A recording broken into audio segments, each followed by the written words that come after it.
Mulai siap Pak Dede? Assalamualaikum warahmatullahi wabarakatuh. Waalaikumsalam warahmatullahi wabarakatuh. Alhamdulillahirabbil alamin. Qayyumus samawati wal ardin. Ba'itsi rasulih sallallahu alaihi wasallam. Al-mab'utsu li utammima makarimal akhlaq. Wa ala alihi wa ashabihi wa azwajihi wa dzurriyyatihi wa man tabi'ahu bil huda ila yaumil qiyamah tsumma wa ba'du. Faqad qala Allah ta'ala fi kitabihil aziz wa asdaqul qailin a'udzu billahi minasyaitonir rajim bismillahirrahmanirrahim. Alladzina kafaru wa saddu an sabilillahi adalla a'malahum walladzina amanu wa 'amilus shalihat wa amanu bima nuzzila 'ala Muhammad wa huwal haqqu musaddiqan lima bayna yadayhi. Nashhadu an la ilaha illallah wa nashhadu anna Muhammadan abduhu wa rasuluh. Alhamdulillahirabbil alamin. Bapak-bapak jamaah pengajian hari Ahad yang insyaallah Allah Subhanahu wa taala muliakan. Alhamdulillahirabbil alamin. Segala puji bagi Allah yang telah memberikan kesempatan kepada kita untuk bisa melaksanakan kewajiban kita sebagai muslim, yaitu melaksanakan sholat subuh berjamaah. Walaupun mungkin berat hati kita bisa melaksanakan sholat subuh di masjid As-Sa'ad, ya, yang pernah diceritakan oleh Pak Asep, ya, As-Sa'ad adalah masjid yang membawa kebahagiaan untuk kita semua. Walaupun mungkin ada di antara kita yang berat hati untuk bisa mendatangi masjid Allah untuk melaksanakan sholat subuh berjamaah, tapi karena ada iman di dalam hati kita, ada secercah ketakwaan yang akan membawa kita nanti ke alam akhirat, kita bisa melangkahkan kaki melaksanakan sholat subuh berjamaah di masjid As-Sa'ad ini. Yang mudah-mudahan setiap langkahnya kita dari rumah melaksanakan kewajiban kita sebagai muslim, yaitu melaksanakan sholat berjamaah, dicatat oleh Allah Subhanahu wa taala sebagai pahala di sisinya. Amin ya Allah ya rabbal alamin. Jadi kita telah melakukan sedekah di pagi hari ini. Yang mungkin sedekahnya bukan berupa harta, ya. Yang mungkin sedekahnya bukan berupa uang, tetapi ketika kita mendatangi masjid Allah untuk melaksanakan sholat berjamaah, itu adalah merupakan bagian daripada sedekah. Sebagaimana disabdakan oleh Rasulullah SAW, wa bi kulli khatwatin tamshiha ila shalah shadaqah. Setiap langkah kita menuju masjid dengan tujuan untuk melaksanakan sholat, kata Rasulullah SAW, itu adalah merupakan bagian daripada sedekah. Ya, mudah-mudahan sedekah kita hari ini diterima oleh Allah Subhanahu wa taala. Amin ya Allah ya rabbal alamin. Salawat serta salam kita ucapkan untuk Rasulullah SAW. Allahumma sholli ala Muhammad wa ala ali Muhammad. Bentuk salawat yang ketika kita mudah mengucapkannya, sering mengucapkannya, dan senantiasa menzikirkan salawat tersebut, maka Rasulullah SAW katakan, ya, man shalla alaihi sholatan shalla biha ashrun. Barang siapa yang membacakan salawat kepadaku dengan satu kali salawat, maka Allah akan mendoakan atau akan membacakan salawat kepada orang tersebut, mendoakan kepada orang tersebut 10 kali. Maka semakin kita banyak membaca salawat, mudah-mudahan kita pun mendapatkan doa seperti apa yang kita harapkan untuk Rasulullah SAW. Amanah yang disampaikan oleh DKM, yaitu pengajian minggu keempat yang mudah-mudahan kita bisa istiqomah, ya. Jadi materi yang akan kita kaji nanti dari mulai sekarang mungkin sampai seterusnya yaitu kitab Mukhtarul Ahadits An-Nabawiyah, ya. Jadi bagi jamaah yang ingin lebih memperdalam kitabnya, ini insya Allah bisa dicari kitabnya di toko-toko kitab, ya. Nama kitabnya adalah Mukhtarul Ahadits An-Nabawiyah, yaitu hadis-hadis pilihan, hadis-hadis Nabi SAW pilihan yang hadisnya simpel, lebih sedikit, ya, lebih sederhana, dan ini berkenaan dengan hal-hal yang berkaitan dengan etika, yang berkaitan dengan masalah akhlak. Ini saya teringat dengan guru di pesantren dulu, ya, Kiai Badrut Tamam di Bantar Kami. beliau mengajarkan kita Mukhtarul Ahadis waktu saya dari pesantren tahun 91 ya. Sampai sekarang sudah tahun 2024 belum selesai kajian kitab ini. Dari tahun 1991 masuk pesantren dulu, pertama kali masuk pesantren. Ya, sudah diajarkan oleh Pak Kiai dengan jamaah, dengan masyarakat ya. Sampai sekarang tahun 2024 belum selesai, masih dikaji kitabnya. Ya, setiap pengajian kitab Mukhtarul Ahadis itu setiap malam Kamis awalnya. Sekarang dirubah waktunya menjadi setiap malam Selasa. Jadi sampai sekarang dari tahun 1991 sampai 2024 setiap malam satu hadis, setiap malam satu hadis sampai detik ini sampai 2024 ini beliau masih mengajarkan kitab Mukhtarul Ahadis ini. Jadi lumayan agak banyak kitabnya ya.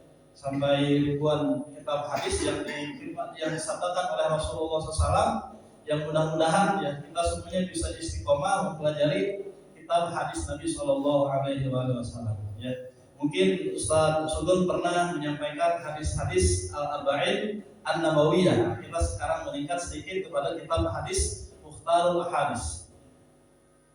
Yang walaupun mungkin di dalam isi kajian kitab hadis Mukhtarul Ahadis ini tidak seperti kajian di dalam kitab hadis Al-Arba'in An-Nabawiyah. Ya, karena kalau di dalam kitab hadis Al-Arba'in An-Nabawiyah itu dituliskan sanad dan matannya, dari ada an-annya gitu. An Abi Hurairah, an Ibnu Umar, kemudian ada juga an Abi Dzar radhiyallahu anhu, seperti itu ya. Kalau di dalam kitab Mukhtarul Ahadis ini langsung kepada matan isi hadisnya. Jadi tidak lagi berbicara kepada sanad di dalam hadis tersebut ya. Tetapi di dalam kitab Mukhtarul Ahadis ini langsung berbicara kepada matan hadis.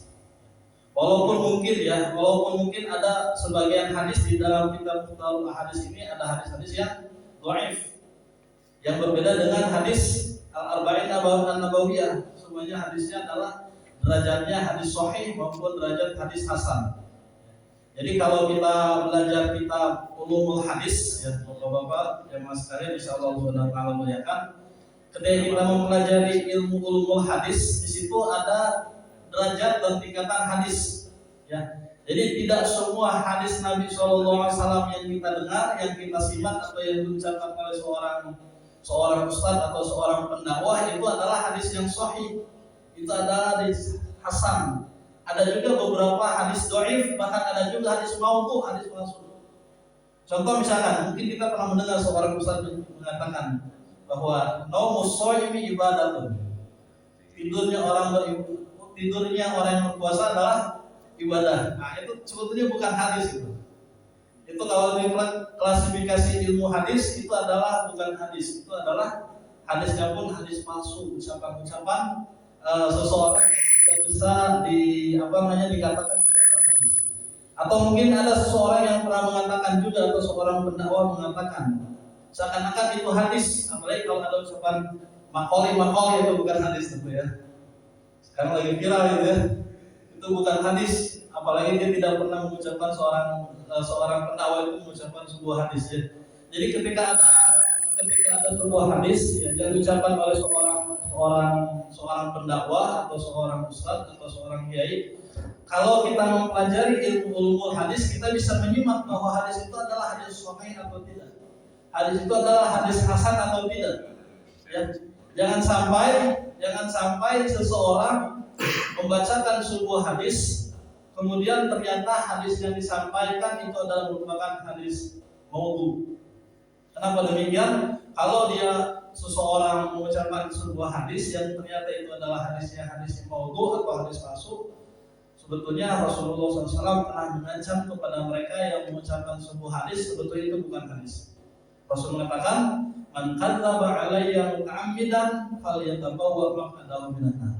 Berat ancamannya, berat mereka yang mengatakan sesuatu yang sebetulnya itu bukan hadis kemudian itu ngaku-ngaku hadis.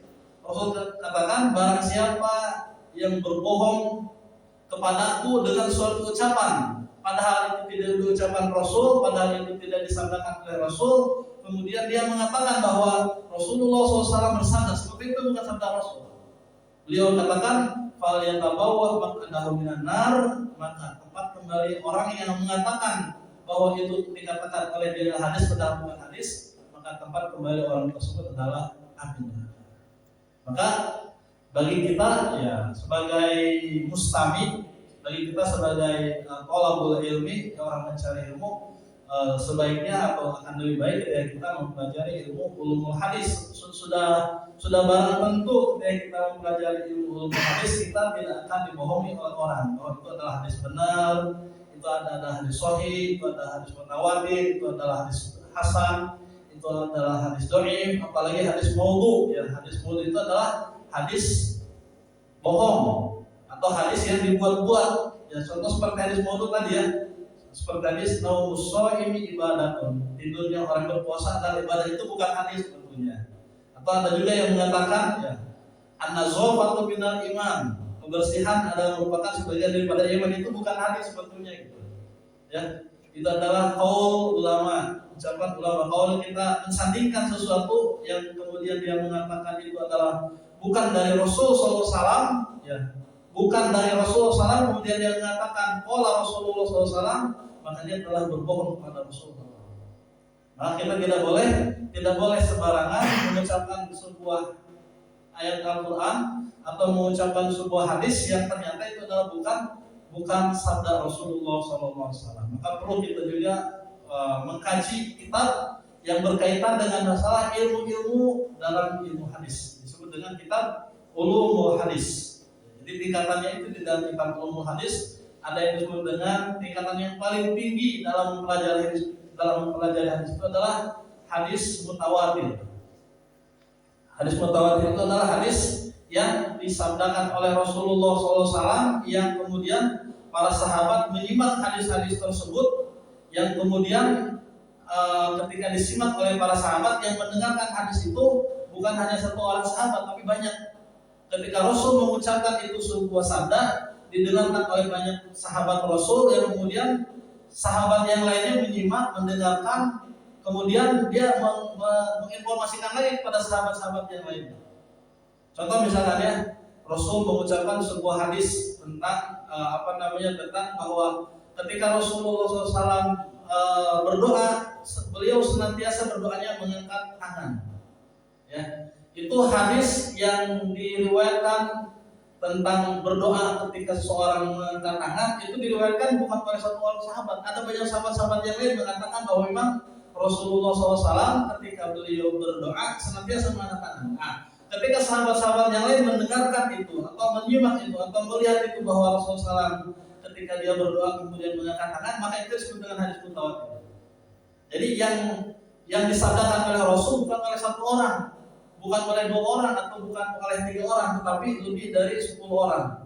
Bahkan bisa jadi ketika itu dikatakan hadis mutawatir, hadis yang disabdakan oleh Rasul yang didengarkan oleh para sahabat, lebih dari 70 orang sahabat yang mendengarkan hadis tersebut.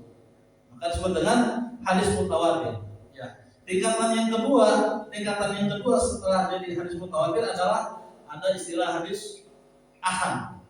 Nah, ini tingkatannya lebih beda. Kalau hadis mutawatir adalah hadis yang disabdakan oleh Rasul, lebih dari 10 orang sahabat yang mendengarkan sabda tersebut, lebih dari 10 sahabat yang menyimak dan melihat apa yang dilakukan oleh Rasulullah SAW tersebut. Kalau hadis ahad itu hadis yang diriwayatkan oleh Rasulullah SAW, kemudian para sahabat yang menyimaknya itu ada 3 orang, ada 4 orang, kurang dari 10. Maka itu tingkatannya disebut dengan hadis ahad. Nah, jadi kalau kita mempelajari klasifikasi ilmu hadis, ya kita mungkin perlu waktu ya. Kita perlu waktu dan ada kajian tersendiri yang berkaitan dengan masalah ilmu ulumul hadis. Ya, kita kan sering membaca WA ya. Kita sering membaca broadcast, kita melihat Facebook, ada seseorang yang mengucapkan Rasulullah SAW bersabda. Nah, kalau kita tidak mengetahui bahwa itu adalah hadis atau bukan hadis, banyak orang yang terkecoh. Banyak orang yang terkecoh padahal itu bukan hadis. Padahal itu bukan hadis. Apalagi ketika zamannya kampanye ya, ketika zamannya pemilu banyak orang sering mengutip sebuah hadis Nabi SAW untuk mungkin supaya apa yang dibanggakan dari kelompoknya atau dari partainya dan lain sebagainya biar memiliki banyak pengikutnya. Nah, maka kemudian dia mengutip sebuah hadis yang padahal itu bukan hadis. Ini sempat viral ya, ada sebuah ucapan dari seorang ustaz, nggak tahu saya ustaznya belajar ilmu hadis atau tidak, pernah mengatakan begini ya, bahwa barang siapa yang berlindung di bawah sebuah pohon, nah ketika itu yang partainya itu hanya ada 3 partai ya, Partai Golkar, P3 dengan PDI. Nah, ketika itu ya sempat viral itu, barang siapa yang berlindung di sebuah pohon itu membawa keberkahan, maka orang yang berlindung yang mendapatkan keberkahan dari pohon itu. Biar orang banyak bergabung di Partai Golkar. Itu sebuah kebohongan gitu. Itu sebuah kebohongan. Tidak ada hadis yang seperti itu. Maka itu ya, saya bukan kepada partainya ya, tetapi maksudnya berbicara kepada hadis. Tidak boleh seseorang mengucapkan sebuah hadis kalau kita mungkin tidak paham, ya kita percaya aja gitu. Kita percaya aja bahwa itu hadis atau bukan hadis, tapi ketika kita menyimak dengan sebaik mungkin, maka perlu kita mengkajinya bersama-sama ilmu-ilmu yang berkaitan dengan masalah ulumul hadis. Baik, Bapak-bapak jamaah sekalian, insyaallah Allah SWT muliakan. Tadi sekilas kita membahas tentang ilmu ulumul hadis. Kita langsung membacakan hadis yang sudah saya bagikan fotokopiannya. Sebetulnya difotokopikan ada 10, tapi nggak tahu sampainya ada berapa. Kita lihat hadis yang pertama, harful hamzah. Ya, ini berurutan dari mulai huruf hamzah sampai huruf ya. Semuanya dibahas di dalam hadis tersebut, di dalam kitab hadis ini. Makanya wajar kalau Kiai Badrul Tamam dari tahun 1991 sampai sekarang 2024 belum selesai mengkaji kitab ini karena saking banyaknya hadis Nabi SAW. Harful hamzati, huruf hamzah. Bismillahirrahmanirrahim. Yang membawa kitabnya atau yang memiliki fotokopiannya boleh dilihat. Ati babal jannati yaumal qiyamah fa astaftihu fa yaqulu khazin man anta fa aqulu Muhammad fa yaqulu bika umirtu alla aftaha li ahadin qablak. Rawahu Ahmad an Anas. Ati babal jannati, aku mendatangi pintu surga, kata Rasulullah SAW. Aku mendatangi pintu surga. Yaumal qiyamati, pada hari kiamat. Fa astaftihu, maka aku minta supaya dibukakan pintu surga tersebut.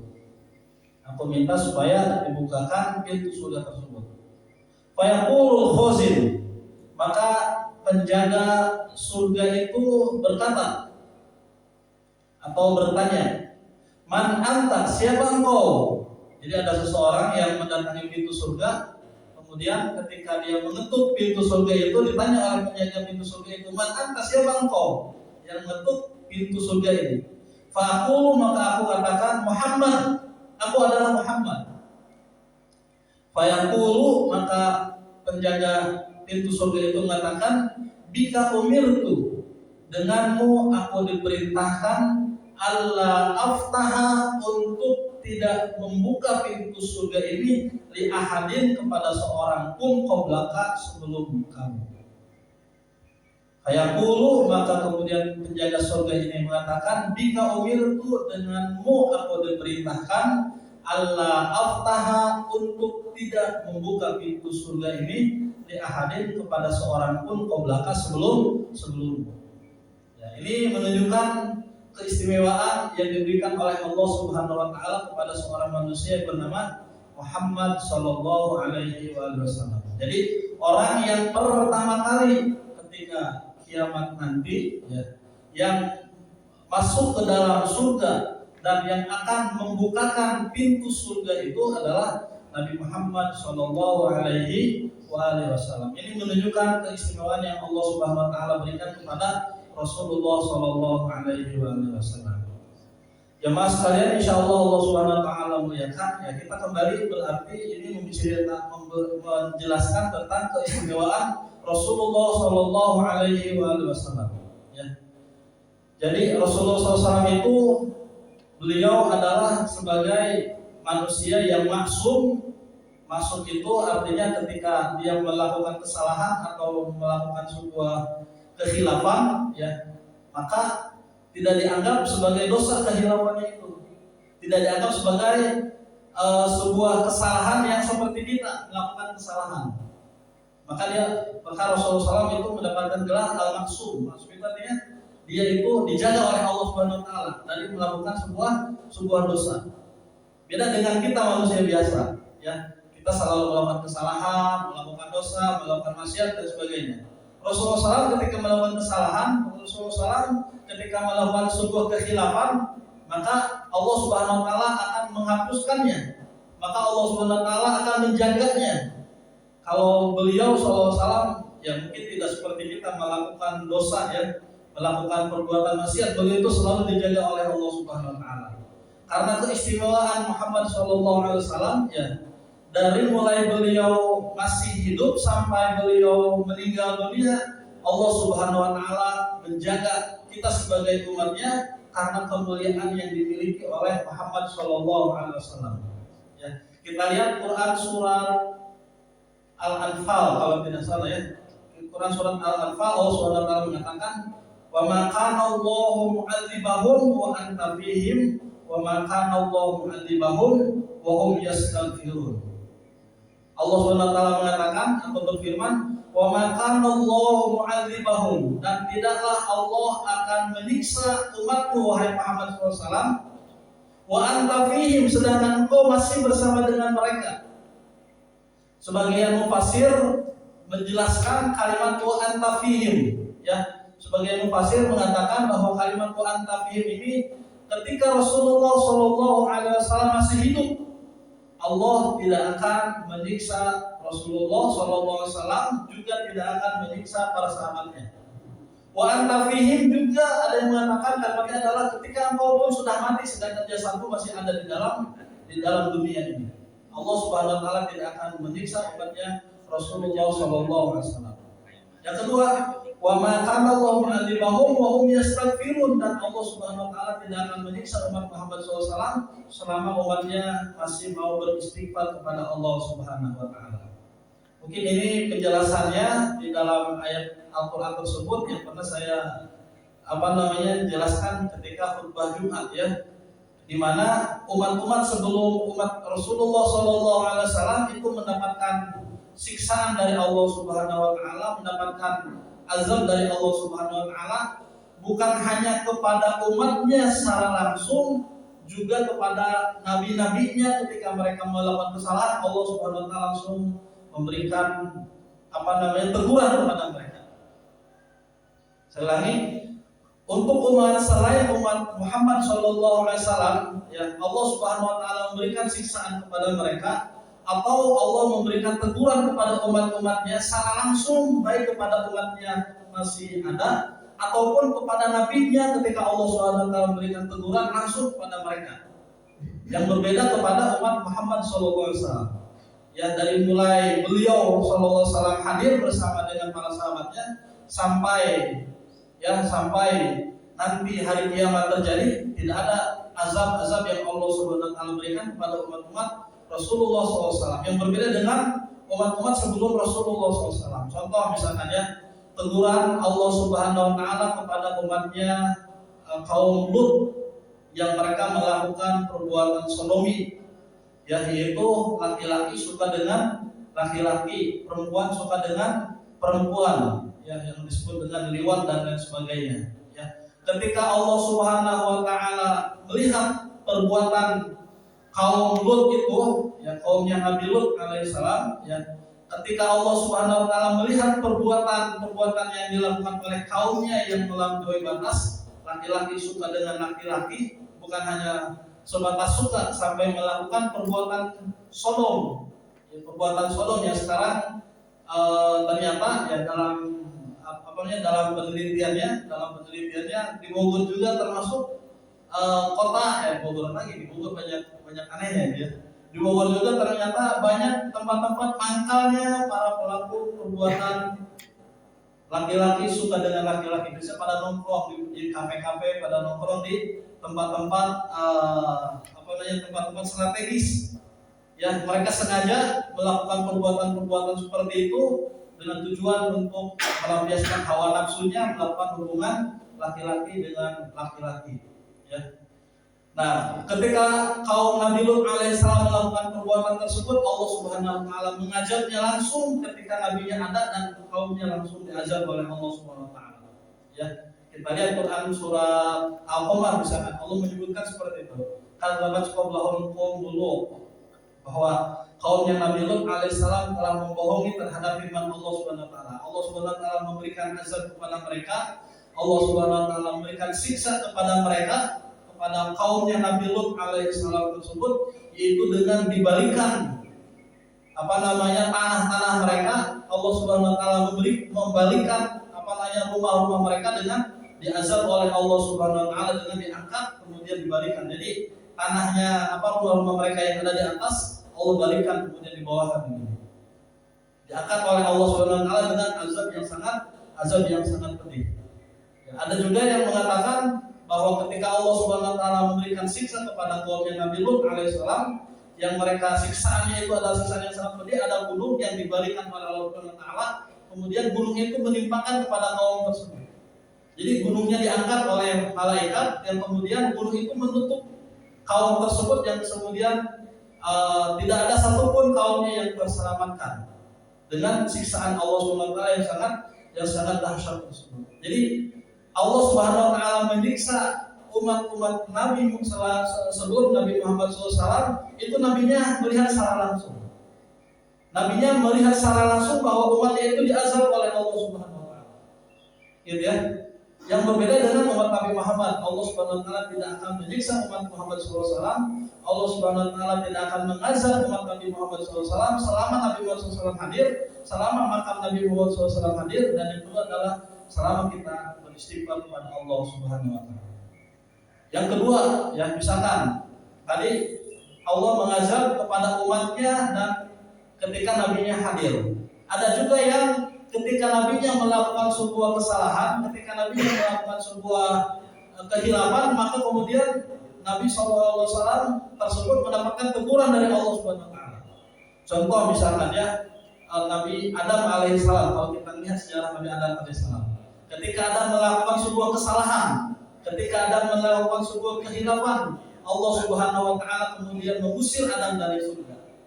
Kita lihat Quran surat Al-Baqarah juz yang pertama, kisah tentang Nabi Adam alaihissalam ketika beliau alaihissalam, Nabi Adam dilarang oleh Allah Subhanahu wa taala untuk mendekati sebuah pohon. Ada yang mengatakan itu adalah pohon khuldi, ya.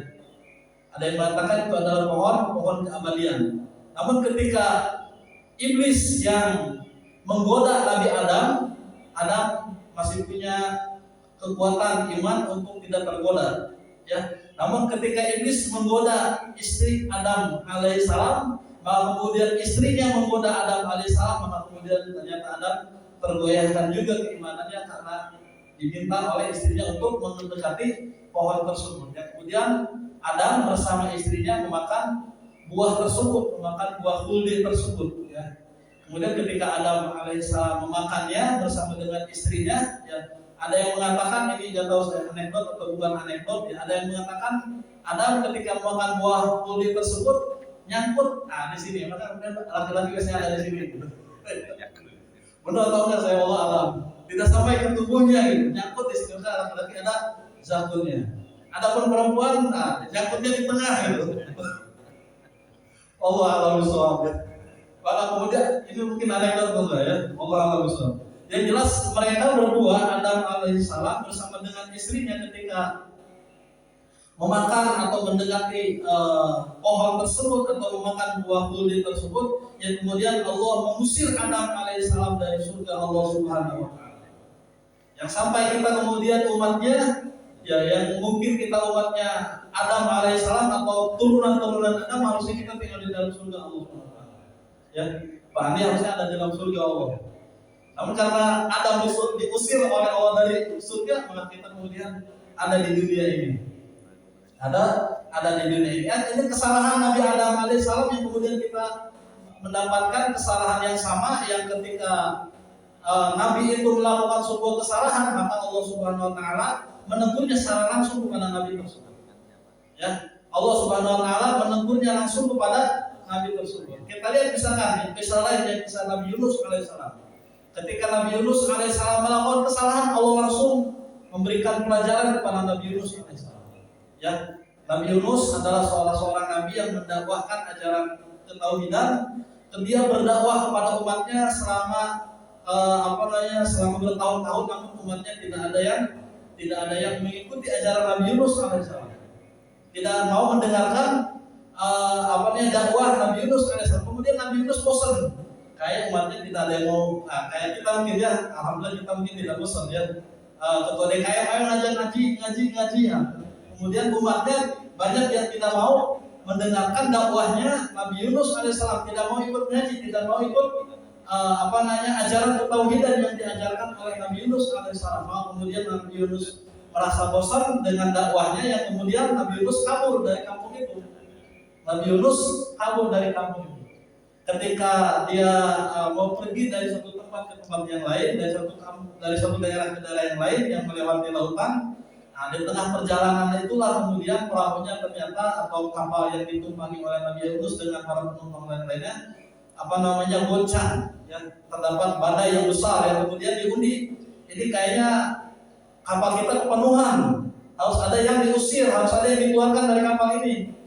Kemudian diundi, ternyata ketika diundi Nabi Yunus alaihissalam keluar lagi, nama beliau sampai 3 kali diundi, maka kemudian Nabi Yunus dikeluarkan dari perahu tersebut. Namun ternyata Allah Subhanahu Wa Taala masih menjaga nabinya, Allah Subhanahu Wa Taala masih menyelamatkan nabinya. Ketika Nabi Yunus dikeluarkan dari perahu tersebut, maka kemudian Nabi Yunus dimakan oleh ikan. Ada yang mengatakan ikannya adalah ikan nun, ya, ikan nun. Yang kemudian Nabi Yunus dimakan oleh ikan tersebut sampai bertahun-tahun dia berada di dalam ikan itu. Doa yang diucapkan oleh Nabi Yunus alaihissalam ketika dia berada di dalam ikan itu, beliau mengatakan, La ilaha illa anta subhanaka inni kuntu minaz zalimin. Nah, ini sebuah doa yang ketika kita melakukan kesalahan atau melakukan dosa, melakukan kehilafan, selain kita beristighfar, juga kita banyak-banyak membaca doa ini. La ilaha illa anta subhanaka inni kuntu minaz zalimin. Ada yang meriwayatkan selama 80 tahun Nabi Yunus alaihissalam berada di dalam ikan tersebut. Ucapan yang dibaca adalah itu, la ilaha illa anta subhanaka inni kuntu minaz zalimin. Setelah 8 tahun kemudian, ya, Nabi Yunus alaihissalam dikeluarkan oleh ikan tersebut, yang kemudian sampai ke daratan. Ternyata ketika dikeluarkan dari daratan ke daerah yang sama, ke tempat yang sama, ketika dia berdakwah di tempat itu gitu. Jadi dibalikan oleh Allah SWT. Mungkin Allah ingin menegurnya, jangan bosan untuk memberikan ceramah, jangan bosan untuk mendakwahi kaumnya. Kalau misalkan tidak ada yang beriman, ya terus aja ingatkan kepada mereka. Nah, jadi kita berbicaranya kepada bahwa Allah Subhanahu Wa Taala memberikan siksa, Allah Subhanahu Wa Taala memberikan azab, Allah Subhanahu Wa Taala menegur, ya, selain umat Nabi Muhammad SAW atau umat-umat terdahulu sebelum umat Nabi Muhammad SAW, bukan hanya kepada nabinya sekaligus, juga kepada umatnya secara langsung. Ya, kalau kita melihat juga ya kisah Nabi Nuh alaihissalam, umatnya yang mendapatkan siksa dari Allah Subhanahu Wa Taala. Ya, kisah Nabi Nuh alaihissalam, umat yang mendapatkan siksa dari Allah Subhanahu Wa Taala berupa banjir yang sangat dahsyat, banjir bandang yang begitu dahsyat, ya, yang kemudian dengan adanya banjir tersebut terjadilah sebuah peristiwa yang sangat besar. Ya, tidak ada umat lain selain umat Nabi Nuh alaihissalam yang diselamatkan, kecuali hanya 80 orang yang ikut di perahunya Nabi Nuh alaihissalam. Yang kemudian dari 80 orang itu kemudian terpencar-pencar di dunia ini, yang kemudian adanya orang-orang Eropa, adanya orang Asia, adanya orang Cina dan sebagainya. sebagai keturunan dari umatnya Nabi Nuh alaihi salam. Ya. Sedangkan untuk umat Nabi Muhammad SAW, karena beliau SAW sebagai pemegang pintu surga, ya, selain Rasulullah SAW sebagai umat yang untuk diri Muhammad SAW sebagai pemegang pintu surga, juga Nabi Muhammad SAW namanya oleh Allah Subhanahu Wa Taala mendapatkan keistimewaan, yaitu beliau SAW namanya disebutkan ketika kita mengumandangkan sebuah azan. Ya, ketika kita azan, Muhammad SAW namanya diucapkan setelah nama Allah Subhanahu Wa Taala. Ya, Pak Andi kalau pagi azan biasanya menyebutkan asyhadu an la ilaha illallah, dan itu saja. Wa asyhadu anna Muhammadar Rasulullah. Itu sebagai keistimewaan yang Allah Subhanahu Wa Taala berikan kepada Muhammad SAW. Allah Subhanahu Wa Taala berikan keistimewaan kepada Muhammad SAW, namanya dikumandangkan ketika azan. Jadi hadis tentang azan ini riwayatnya di dalam kitab Bulughul Maram menjelaskan, ya. Ketika itu orang-orang Yahudi ketika akan melaksanakan ibadah, mereka meniup trompet. Akhirnya Nabi Muhammad, ini kita harus punya khas tersendiri nih kalau memanggil azan, memanggil ibadah. Bagaimana ya? Para sahabat kemudian memberikan pendapat, kalau gitu wahai Rasulullah, kita niup trompet aja, supaya kalau niup trompet menandakan waktu sholat sudah tiba. Kata Rasul, itu kebiasaan orang Yahudi, masa kita ikuti mereka. Kemudian ada sahabat lagi mengatakan, kalau gitu kita pakai lonceng aja. Kata Rasulullah SAW, itu kebiasaan orang-orang Nasrani, kebiasaan orang-orang Kristen. Kalau kita ikuti mereka, ya berarti kita sama dengan mereka. Pakai bedug, ya. Siapa ikut? Ya bedug itu tradisi Indonesia, ya. Kalau bedug bagaimana kalau bedug, ya? Tradisi Indonesia di Arab tidak ada bedug, ya. Saya sudah melakukan penelitian tentang budaya bedug sebagai tradisi khas Indonesia, khas keislaman Nusantara. Saya melakukan penelitian, dapat bantuan dari Kementerian Agama. Ternyata memang ada sebagian orang Islam atau sebagian masyarakat yang bedug itu bukan hanya sebagai penentu datangnya waktu sholat, juga bedug itu sebagai penentu adanya informasi-informasi penting. Jadi kalau misalkan pukulnya itu 17 kali, ya berarti itu menunjukkan sholat Jumat. Kalau bedug itu dipukul 21 kali, berarti menunjukkan ada yang meninggal dunia. Kalau bedug itu dipukul 70 kali, berarti menunjukkan ada peristiwa yang sangat besar. Jadi ada penelitian tentang masalah bedug gitu. Tapi bedug itu bagian daripada khozanah di Indonesia atau wawasan kenusantaraan di Indonesia. Di Arab itu tidak ada bedug, ya. Maka ada yang membid'ahkan tentang bedug gitu, ya. Bid'ah, masjid yang ada bedugnya masjid bid'ah, ya. Ada sebagian yang mengatakan begitu, ada sebagian yang mengatakan bedug itu bukan tradisi di dalam Islam. Betul, memang bedug bukan tradisi di dalam Islam, tetapi dia adalah merupakan bagian tradisi di Indonesia dan sebagian masyarakat yang memang menjadikan bedug sebagai penentu awal waktu sholat. Maka ketika para sahabat kemudian deadlock, tidak ada lagi pendapat, dan Rasul pun kemudian tidak memberikan pendapat secara langsung bagaimana menentukan sebuah kebijakan ketika datangnya waktu sholat. Maka kemudian ada di antara para sahabat yang mereka berharap punya ide yang sangat cemerlang, punya ide yang sangat fantastis, ya, bahwa dengan adanya waktu sholat tersebut kemudian menjadi sebuah pintu datangnya waktu sholat yang kemudian kita bisa melaksanakan bersama-sama. Maka kemudian ada salah seorang sahabat yang bermimpi,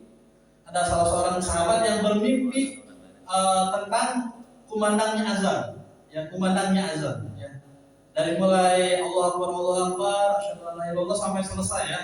Kemudian mimpi pertama, mungkin ini mimpi dari setan. Mimpi yang kedua, mimpi yang sama juga diajarkan oleh salah seseorang di dalam mimpi itu, azan itu seperti ini, gitu. Sampai mimpi yang ketiga dia mendapatkan mimpi yang sama, bahwa dia diajarkan tentang bagaimana bentuk azan yang sesungguhnya. Pas sampai yang ketiganya, kemudian sahabat ini bertanya kepada Rasul, wahai Rasulullah SAW, aku tadi malam selama 3 malam berturut-turut aku bermimpi ada orang yang mengajarkanku tentang azan. Allahu Akbar, pokoknya bentuk azan lah seperti Pak Andi kumandangkan gitu, ya. Sampai ketiga kalinya aku dalam mimpi tersebut seperti ini, bukan mimpi biasa. Kemudian Rasulullah SAW menerima terhadap ide dari mimpi itu. Nah ini yang disebut dengan hadis takririyah, hadis ketetapan Nabi SAW yang Nabi SAW menerimanya dan juga beliau SAW tidak menolaknya.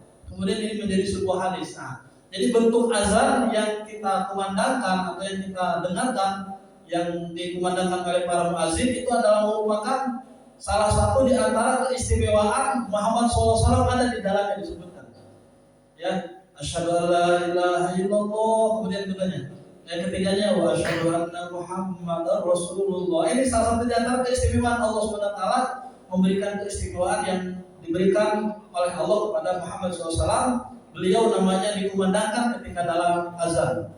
Bukan hanya tentang kemuliaan atau keagungan Allah Subhanahu wa taala, ya, kita mulai azan itu dengan keagungan Allahu Akbar, juga disebutkan Nabi Muhammad sallallahu alaihi wasallam. Jadi kalau ada orang azan tidak menyebutkan wa asyhadu anna Muhammadar Rasulullah, azan yang aneh ya. Nah, ternyata jamaah kaum muslimin rahimanallahu wa iyyakum ajmain, azan ini bukan hanya sebatas seorang muazzin mengumandangkan azannya, tidak. Ada sahabat Rasulullah SAW yang memiliki suara yang sangat merdu, suara yang sangat indah lah. Mungkin kalau beliau membaca Al-Quran, banyak orang yang ingin menyimaknya bacaan Al-Quran tersebut dari sahabat ini. Kemudian dia meminta, wahai Rasulullah, izinkan saya azan, jangan hanya Bilal, jangan hanya Abdullah bin Umi Maktum yang azan, kata orang ini. Izinkan saya azan, saya punya suara yang lebih merdu daripada Bilal. Saya memiliki suara yang lebih merdu daripada Abdullah bin Umi Maktum. Jadi kalau Bilal itu mungkin sama seperti Pak Andi lah azannya gitu ya, karena masih muda, enak didengarkan gitu. Apalagi kalau subuh Pak Andi azan itu enak banget gitu ya. Jadi pengen gitu lagi gitu. Saking lagi gitu. Kalau Abdullah bin Umi Maktum mungkin azannya seperti azan yang tadi subuh gitu. Karena beliau sudah senior, sudah tua gitu ya. Mudah-mudahan bahasa benar juga nih. Jadi Abdullah bin Umi Maktum itu azannya lebih sahdu daripada Bilal karena usianya lebih tua gitu. Ketika sahabat ini meminta kepada Rasul untuk supaya diberikan kesempatan untuk azan, justru Rasul menolaknya. Tidak.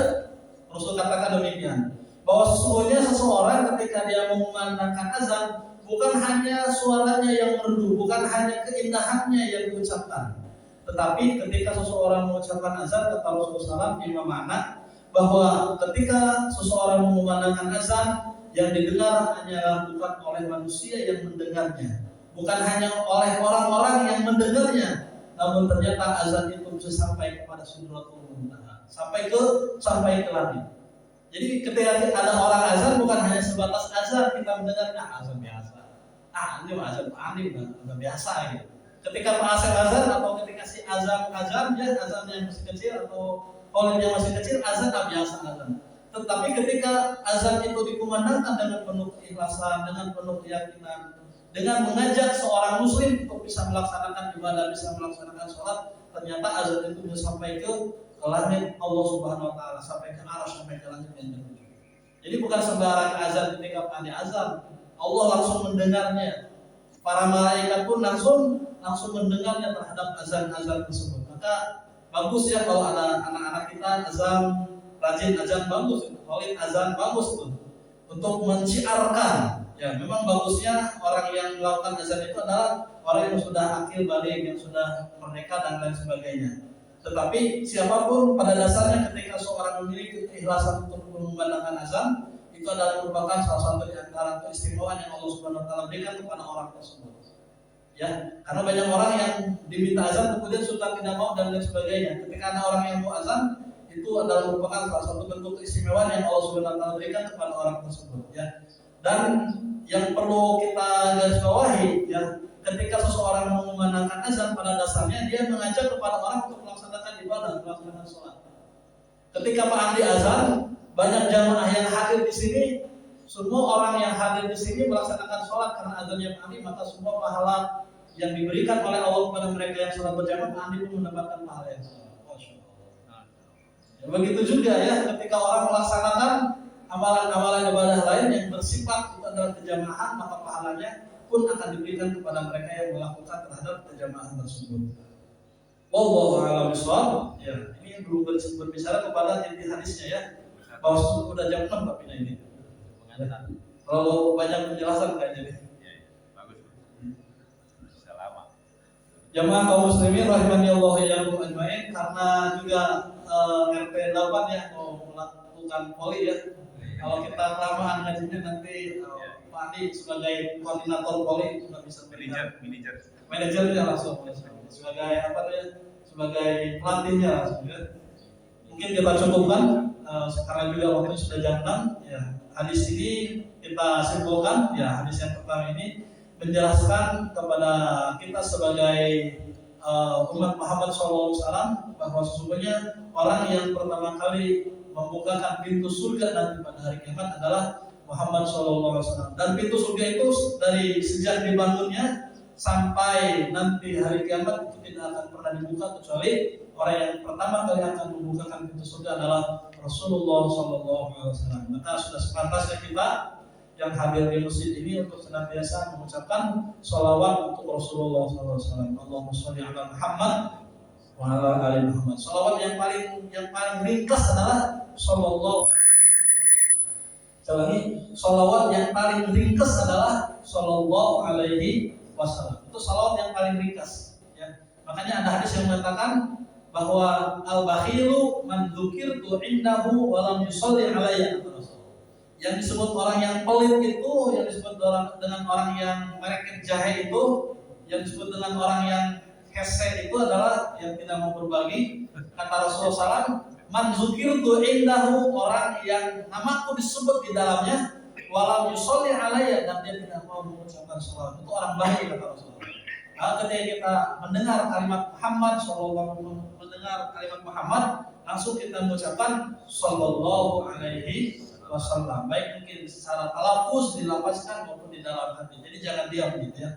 Karena salah satu di antara bentuk pelit kata Rasulullah SAW. Jadi membaca sholawat yang paling ringan adalah sallallahu alaihi wasallam. Pertengahannya Allahumma sholli ala Muhammad wa ala ali. Boleh pakai sayyidina.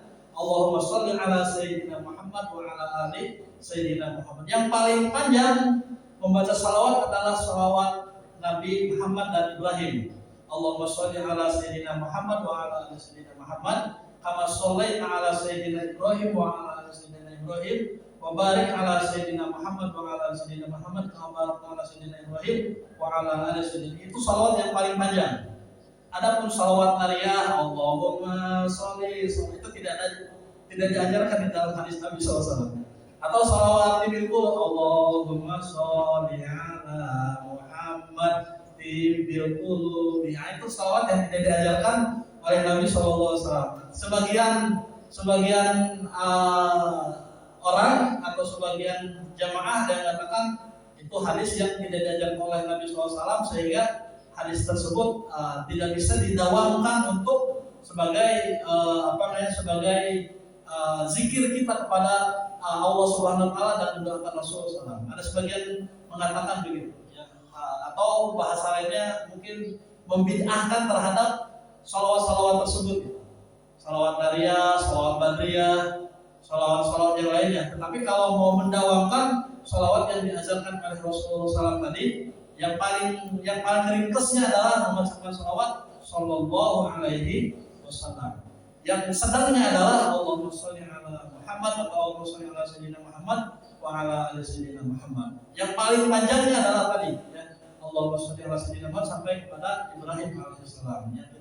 Yang kita ucapkan salawat tersebut. Wallahu a'lam bishawab. Mudah-mudahan ada manfaatnya. Kalau memang ada perlu kita diskusikan bersama-sama. Saya kembalikan kepada moderator. Assalamualaikum warahmatullahi wabarakatuh.